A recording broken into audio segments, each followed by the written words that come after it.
Cry your little eyes out. Dev Noodles has been reportedly permabanned from Twitter. There's a lot of questions out there whether it's actually permanent or why it happened. Everything's coming from sources, both from influencers and the mainstream media. We're going to be talking about it, and I'll give you some of my theories too.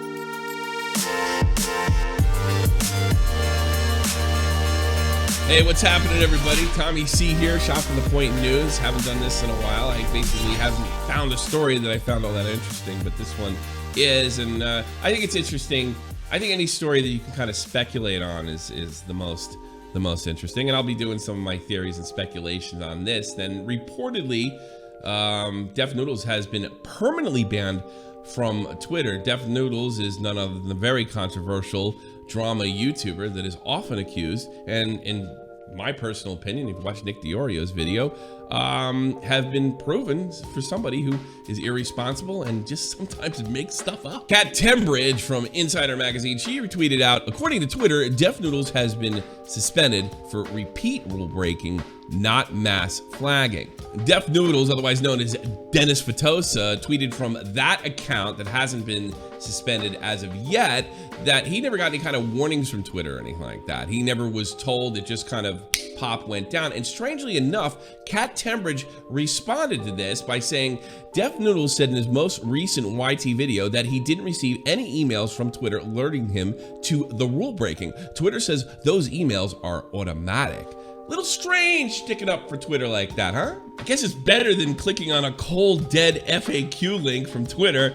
Kat's a real live person. Keemstar spoke out of the issue and even offered to help Dev Noodles. He wrote, Twitter told Insider that Dev Noodles is permabanned. He is not coming back. As much as I hate him for the actions of putting out fake news nonstop, I feel bad that he has no voice. I do believe he deserved a punishment, but not sure permaban is the right call. And Kat responded that even Keemstar, a leading anti-Dev Noodles voice, feels like his account shouldn't have been permanently suspended. It's quite the call for Twitter to make. Okay, I'm gonna speculate a little bit because this whole thing is rather strange. There's a lot of people on Twitter probably putting out a lot more fake news than Dev Noodles. And I do wonder why Twitter prioritizes tabloid fake news as being something worthy of banning. So I have to wonder out loud, is Dev Noodles actually been banned? There's been no response from Twitter themselves, no statement. They only seem to be speaking through Kat Tembridge and her source, and I don't really trust sources all that much. I tell you to take mine with a grain of salt. But let's go with the idea that he has definitely been perma-banned.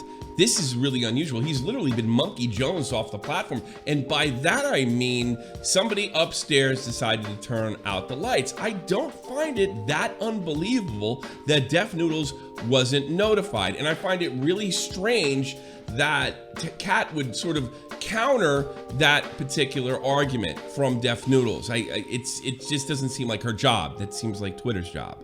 I mean, this situation just somehow reminds me of the situation that took place with Count Dankula, where he was contacted by a reporter about monetization loss before he even knew he lost monetization. And that was right after he refused to engage with this reporter. What am I getting at? After sourcing him for a ton of YouTube drama, Kat Tembridge in recent months has had a tenuous relationship with Mr. Dev Noodles. Dev Noodles has posted a pirated article that actually Kat wrote, did apologize and take it down, and he also at one time blocked her outright after some extremely light questioning and criticism. So yeah, that's what I'm getting at. Dev Noodles bit the hand that feeds.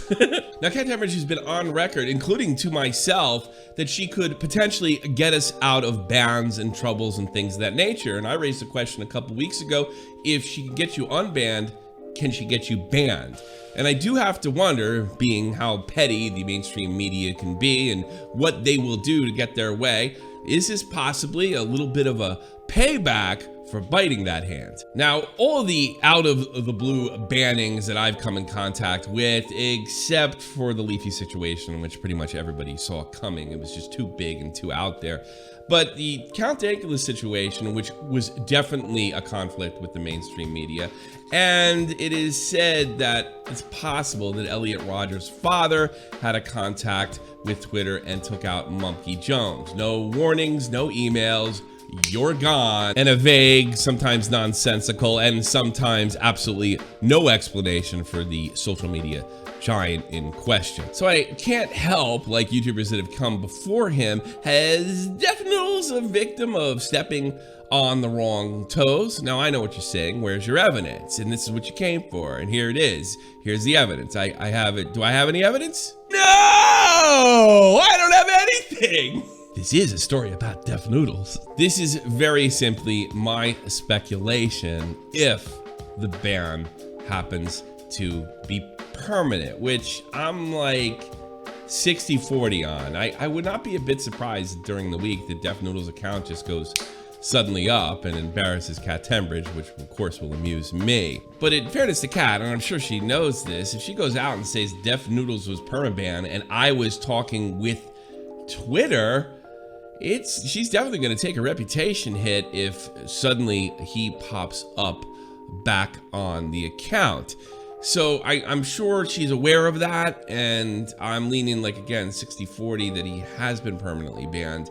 But if he has been permanently banned, I gotta be honest with you, my little conspiracy theory, I think, holds a little more weight. Well, at least with me. I mean, Twitter is punishing Def Noodles similar to the way they punish reporters on the New York Post for the Hunter Biden story. You know, I understand they took that back too late, but really, they care that much? Where's some insider contacting Twitter? So if you like that report and my conspiratorial commentary, please like, love it, share it, pass it around. Augie just passed me, and he's rubbing it in my face. So let's see if we can get him back. So give me some subs, please, because he's never gonna stop busting my nuts. Thank you very much, everybody. The last 5 p.m. Eastern Standard Time Chop from the Point live podcast will be on here. That'll be today if you're getting the video right away, and it's the last one. We go from on Sunday 3 p.m. Eastern Standard Time, and all podcasts is during the week 4 p.m. Eastern Standard Time. Thank you very much, everybody. See you.